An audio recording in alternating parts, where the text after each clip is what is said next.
I suppose I should start from the beginning. I am a paladin of Pelor.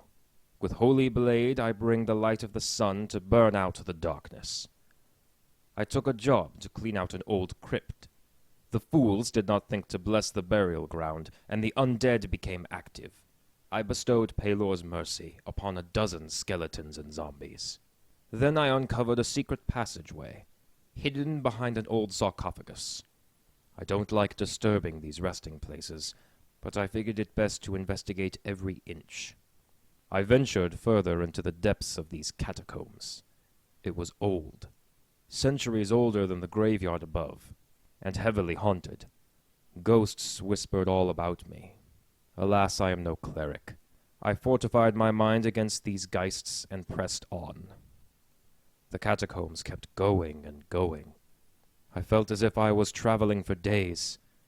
I emerged from that place to a land of indescribable gloom, a toxic place of darkness and shadow. Shadows so deep that I felt removed from Pelor's light. It was the first time I have ever felt like that. I pray I never will feel that way again. Just as the Feywild is a vivid and bright reflection of the prime material world, so too is there a dark reflection, a lightless realm of deepest shadows. The sky is a midnight black, where no sun, moon, or even stars dot the endless inky vault above. There is no color either. It is a realm of only shades of black, gray, and in rare cases, white. This is the Shadowfell. The realm of shadow receives its name for its aversion to light. Any source of light, magical or otherwise, dims, swallowed up by the oppressive darkness like a snake swallowing prey. Spells that shed light, and the bright burn of a torch dim to barely visible glows. By contrast, spells such as darkness spread further and with more vigor, empowered by the realm's unique magical properties. The land is a dark echo of the Prime, but lacking any vitality or vibrance. A brilliant oak forest in the Prime is instead a mass of dead and gnarled trees in the Shadowfell. However, this echo is, as with all things in this land of darkness, twisted. When traveling to the Shadowfell, the terrain may look the same as what you find in the Prime, but it quickly diverges from there. The geography of the realm seeks to consume and envelop like a spreading shadow, trapping those who travel there in an endless void of gray and black. The oppression of the realm is not just seen but also felt.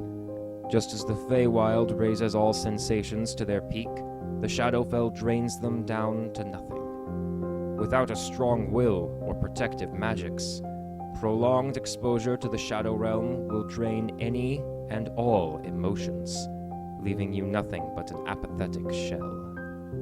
It even drains the vibrance from materials brought from the Prime. Clothes lose their color and begin to wither. Metal, armor, and weapons start to dull and rust away.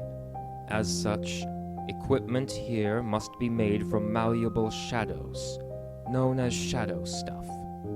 Crafting shadows into physical objects is a dangerous endeavor. Being cut by a shadow blade is said to feel as if something is pulling the life right out of you, and wearing shadow armor has similar effects. There are few creatures that can thrive within the Shadowfell, save for the undead. This realm has a strong connection to the plane of negative energy, and as such, it greatly empowers ghosts, ghouls, and vampires, whose undead minds are unaffected by the emotional drain of the realm. Apart from the undead, the Shadowfell is home to many other terrible creatures. Powerful shadow dragons stalk the deep places. Shades, dark reflections, and clones of creatures in the Prime wander about, and colonies of illithids take refuge within the void-like realm. The most populous race, however, are the Shadar Kai, sometimes referred to as Shadow Elves or Shadow Fae. Their origins are a mystery, and they much prefer it that way. The realm of shadow seems oddly adverse to all things in the prime, consuming and altering them to fit its dark image. And yet magic functions here all the same. This is due to a strange power known as the Shadow Weave. The Shadow Weave is the source of all shadow magic. Countless eons ago, Mystra, goddess of magic, had forbade mortals from using such powers. Yet her reach is not ever present, and many mortals choose to worship the little sister of Mystra, Shar, the goddess of shadow. The Shadowfell is the domain of Shar, and it was here that she forged the Shadow Weave, a means to undermine her sister as goddess of magic. Shar is not the only goddess within the Shadowfell. The Raven Queen often makes her home here. She is a mysterious goddess, with a fascination for memories and mortal essence. She can even pluck the knowledge and memories from the spirits of the dead. Despite her divine status, she curiously does not seek out new worshippers. Finally, mysterious beings known as dark powers inhabit the Shadowfell. These entities are to the Shadowfell what the Archfey are to the Feywild.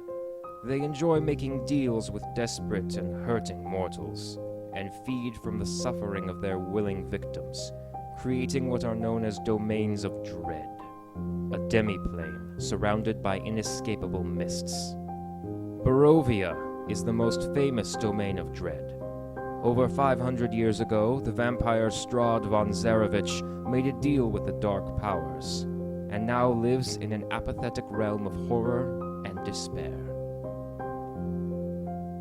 Traveling to the Shadowfell is more difficult than entering the Fey. Portals to the Shadowfell are rare, appearing only in dark and haunted places. The Underdark is said to connect to the plane of shadow, and as such is any adventurer's best chance to travel there naturally. The realm of shadow is oppression and apathy. It drains emotion and brings darkness. So beware, adventurers. Cling closely to the light, for what stirs in the deepest shadows.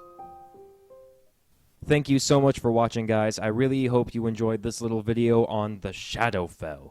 If you enjoyed this video and you want to see more, please click that subscribe button and spread the video around. It goes a long way to supporting the channel.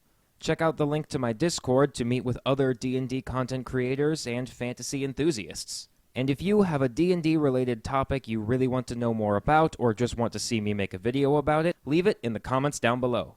Thank you so much, don't forget to have fun on your next adventure, and I'll see you in the next one.